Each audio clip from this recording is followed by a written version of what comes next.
ஆனால் இந்த படம் வந்து for many many many reasons ரொம்ப ஸ்பெஷலான ஒரு படம் எனக்கு. முதல் ரீசன் வந்து அபிஷன் வந்து நான் முதல்ல மீட் பண்ணுறேன். அவன் வந்து எனக்கு டூரிஸ்ட் ஃபேமிலி கதை சொல்ல வரும்பொழுது ஆக்சுவலாக முதல்ல வாட்டி நான் இன்ட்ரெஸ்டடாகவே இல்லை கதை கேட்குறேன். ஏன்னா அவன் ரொம்ப தயங்கி பேசினான். எனக்கு கொஞ்சம் அவுட் ரைட்டாக பளிச்சுன்னு விஷயத்துக்கு வந்தால் தான் பிடிக்கும். அவன் ரொம்ப I thought he felt very squeamish, என்கிட்ட பேசுறதுக்கே ஒரு மாதிரி இதுவாக இருந்ததுன்னு சொல்லி சரி ஸ்கிரிப்ட் கொடுத்துருப்பா நான் படிக்கிறேன்னு ஏதோ ஒரு மைண்ட் செட்டில் சொல்லிட்டேன். அதுக்கப்புறமா அந்த சந்திரமுகி மாதிரி திடீர்னு அப்படியே இந்த ஸ்கிரிப்டை நரேட் பண்ணும்போது அப்படியே மாறுவான். அந்த மாதிரி தான் நான் பார்க்குறேன் அபிஷனோட இந்த டிரான்ஸ்ஃபர்மேஷனை. இந்த படத்தில் வந்து இவன் இப்படியெல்லாம் ஏன்னா அவன் நடிப்பான்னு தெரியும், நடிச்சு காட்டுறது ஓகே.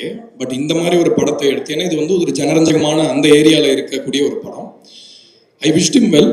பட் இந்த படம் பார்த்ததுக்கு அப்புறமா தான் எனக்கு புரிஞ்சது தட் அவன் ஆக்டராக தான் ரொம்ப ஒரு பெரிய இடத்துக்கு போகிறான் அப்படின்றத நான் நம்பிக்கை இந்த மேடையில் சொல்லிக்கிறேன்.